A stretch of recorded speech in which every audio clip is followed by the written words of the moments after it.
Okay. പിന്നെ ഒരു ചോദ്യം ചോദിച്ചിരിക്കണത് നമ്മുടെ തന്നെ ഓഫീസിലെ ഒരാളാണ്. ചേച്ചിയുടെ ഔട്ട്ഫിറ്റിന്റെ കോസ്റ്റ് എങ്ങനെയാ വരുന്നതെന്ന്.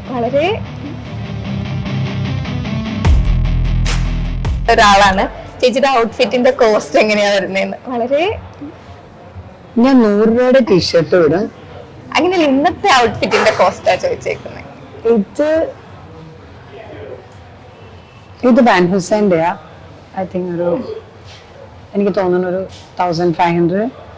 ഇതൊരു ലിവൈസിന്റെ പാന്റ് ആണ്. എനിക്കറിയില്ല ലിവൈസിന്റെ, ഞാൻ മറന്നുപോയി. ഇത് ടോമി ഹിൽഫിഗറിന്റെ ഷൂ ആണ്. ടിസേർട്ടിന്റെ ഒരു വാച്ചാണ്. മറന്നുപോയതല്ല, അങ്ങനെ ഒരു ഇതിപ്പോ നമ്മൾ മിക്സ് ആൻഡ് മാച്ച് ആണല്ലോ. ഇത് ഞാൻ മിക്കവാറും ഉപയോഗിക്കുന്ന ഒരു വാച്ചാണ്. ഇഷ്ടമുള്ള ഷൂവിൽ ഒരെണ്ണമാണ്. അപ്പൊ ഇതിന് കറക്റ്റ് ആയിട്ട് വന്നു. അപ്പൊ അങ്ങനെ എടുത്ത് ഇട്ടതാണ്. എത്രയാണെന്നൊന്നും എനിക്ക് കൂട്ടാനൊന്നും അറിയത്തില്ല. ഓക്കെ, അത് മതി. അപ്പൊ വേറൊരു ചോദ്യം, എത്ര വരും? ഇത് ചിലപ്പോ ഒരു 250 രൂപ വരുമായിരിക്കും. ഇത് 10 രൂപ റോഡ് സൈഡിൽ വാങ്ങിയതാ.